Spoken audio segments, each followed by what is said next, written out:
Hello, dear friends. Today I want to talk to you about one of the most inhibiting forces in our spiritual development, the power of doubt, which in Kabbalah is compared to Amalek.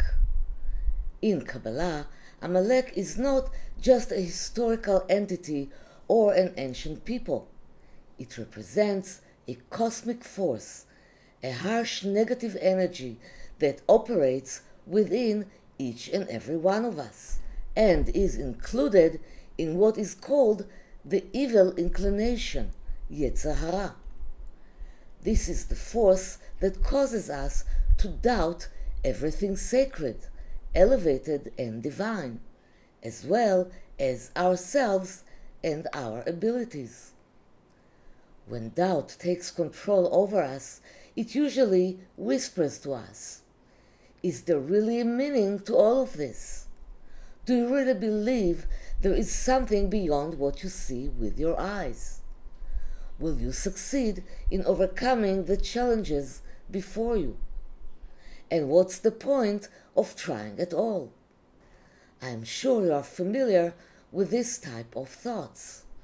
I see the destructive influence of doubt in some of my students who are in the midst of their spiritual development process, especially after they experience spiritual elevation. Their enthusiasm begins to cool and doubts arise. Doubt weakens their inner certainty, perseverance, dedication, and faith in their ability to transcend. However, doubt can also serve as a catalyst in our spiritual development. If you listen until the end of this lesson, you will learn how.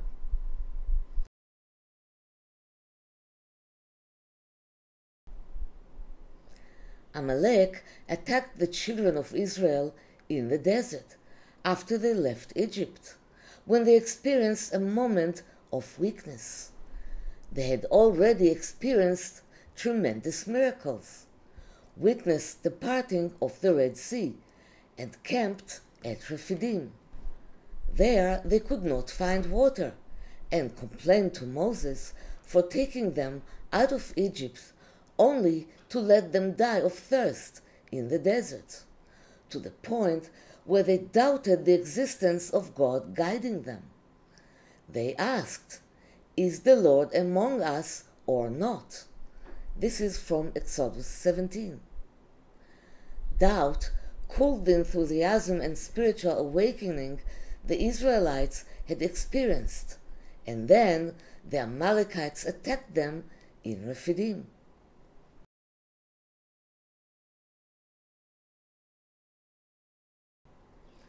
As you can see, almost immediately, the power of doubt materialized and embodied in physical, earthly form, the Amalekites.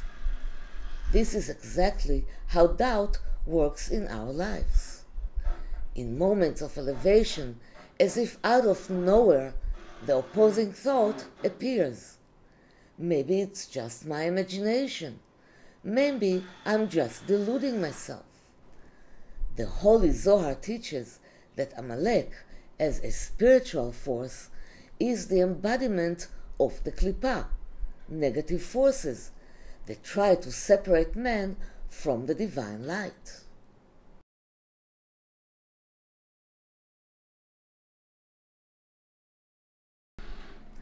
So, how do we overcome this power of doubt? First, by being conscious. We must identify the moment when doubt sneaks into our thoughts, calling it by its name. Doubt is not rationality or critical thinking, but rather an important tool in our spiritual development. Doubt is what disconnects us from our inner certainty. Therefore, we must learn to reconnect ourselves in a more refined way to our authentic inner faith. It protects us from spiritual fixation and dogmatism, and pushes us to learn more explore more and contemplate more. This is very similar to the importance of doubt in scientific research. And according to Rabbi Cook, it produces in us increased spiritual hunger and thirst. It causes us to run our thoughts back and forth, and this intense movement creates great waves of transformation within us and in all of creation.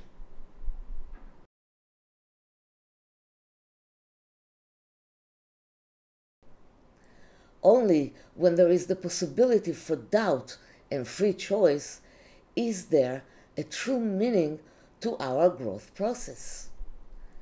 Doubt creates the space for free choice, the choice we make to confront opposing forces, which is more valuable than faith that has never been tested.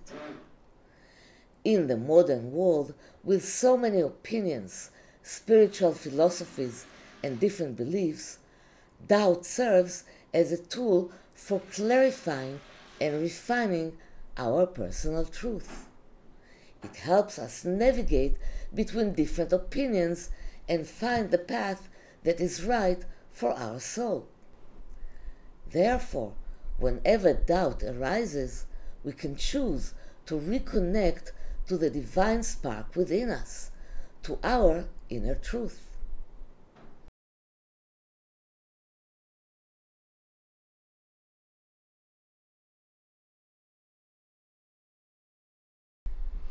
So, dear friends, when doubts arise, always return and remember those moments of clarity, illumination, and truth that you have experienced in your life, the achievements you have already accomplished, and fix them in your consciousness. Allow doubt to pass through you without clinging to it. Know that in your spiritual journey, every time you experience progress, opposing forces will always come, trying to weaken and hold you back, because that's how creation operates. Let your inner certainty lead you. I invite you to share in the comments. What are the doubts that hold you back on your spiritual path, and how do you deal with them? And don't forget, light is always stronger than darkness.